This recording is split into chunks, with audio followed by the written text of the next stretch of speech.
Hi, I'm so glad you're here. I'm going to read the story called Arthur's Halloween. It was a night before Halloween. Arthur's family was busy making the house look spooky. It looked so spooky, in fact, that Arthur had trouble falling asleep. Things were even worse the next morning. "Help!" screamed Arthur when he opened his eyes. "It's just me," said his sister DW. "Boy, are you jumpy. Don't forget, you have to take me trick-or-treating tonight." "Do I really have to?" asked Arthur as he ate his cereal. "You really do," said his mother. "And I want to go to every house," said DW. Arthur groaned. "I'll be the only one who has to drag his baby sister along."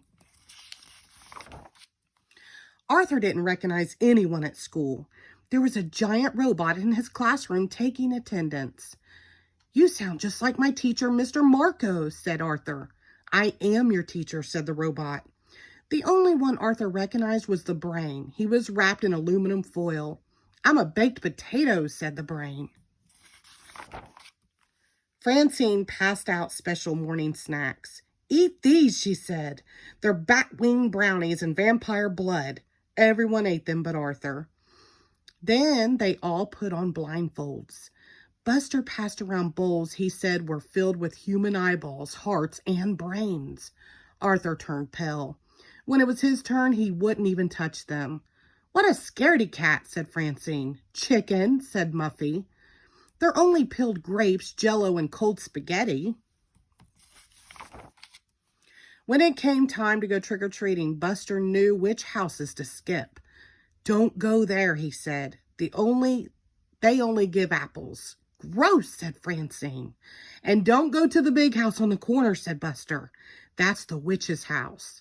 My brother saw someone go in there last Halloween, and he never came out." Arthur tried not to look afraid. Arthur and his sister had trouble keeping up with the others. First, DW got her tail caught. Then her bag broke. "You're such a pain in the neck," said Arthur. DW must be short for dimwit. But DW didn't answer. Arthur turned around just in time to see her disappear into the witch's house. Arthur's hands turned ice cold and his heart began to race. He walked up to the spooky old house. The front door was open just a crack. Slowly, Arthur went inside. "Look!" cried Buster. "Arthur just went into the witch's house." "She'll probably put Arthur and DW into her oven, just like Hansel and Gretel," said Sue Ellen. "Maybe she's using them for weird scientific experiments," said the brain. "I bet she locked them in the cellar to starve," said Buster. "Maybe we should follow him," said Francine. "Maybe we should call the police," said Muffy. Everyone was too scared to move. Inside the house, it was very cold. Arthur thought he saw ghosts all around him. He walked down a long, dark hall. At the end, he saw a light under a door. He heard voices. One was his sister's. "Oh, there you are," said the witch. "We were waiting for you. I came to get my sister. We have to go." "I hear my mother calling us," said Arthur. "I don't hear anything," said DW. "My name is Mrs. Tibble. I hope you won't leave without some cider and donuts first." "They're chocolate. Your favorite," said DW. "I've waited all night for trick-or-treaters, but you're the only ones, said Mrs. Tibble. "Years ago, our doorbell never stopped ringing. Maybe it's broken like the windows," said DW. Mrs. Tibble nodded. "It is harder for me to keep up with this big place these days." "Maybe if we help you fix up your yard, the place won't look so spooky," said Arthur. Arthur finished his donut as Mrs. Tibble opened the door and turned on the porch light. She gave Arthur and DW a big hug. "See you Saturday to rake leaves," said Arthur.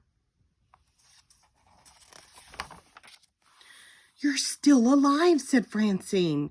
"I can't believe you went there alone," said the brain. "You're so brave," said Sue Ellen. "What's in the bag?" asked Buster. "Probably eyeballs, hearts, and brains," said Francine. "It's easy to find out," said Arthur. Just close your eyes and reach in unless you're too scared.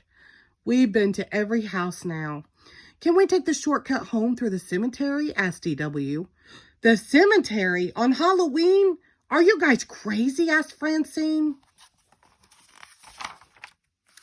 Follow me, said Arthur as he marched ahead. The cemetery is a great place. People are just dying to get in. The end. Thank you.